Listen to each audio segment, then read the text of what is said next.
ይቅርታ በማለት የተጎዳ ወይም ይቅር ብዬን የተጎዳሁት የሚልም ሰው ካለ ይቅርታ እንደዛ ሆኖ መጎዳት ይሻላል።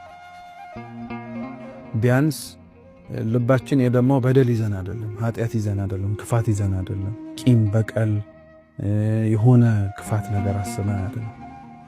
ይቅርታ በማድረጌ ነው አሁንም እንደዚህ እየተበደልኩኝ ያለሁት ሊል ይችላል የሆነ ሰው። እውነት ለመናገር በዚች ምድር ላይ ነግሮን ወይ ደግሞ እንደዚህ መሆን አለበት ብለን ስንኖረው በጣም ብዙ የከበደንና ከብዶንም ጭምር ባልሆን ነው ያልናቸውን ነገሮች በሙሉ ብድራቱን እግዚአብሔር በሰማይ ይከፍለናል። የሚያጽናናን ብቸኛ ነገርም ሲኖርም እሱ ነው።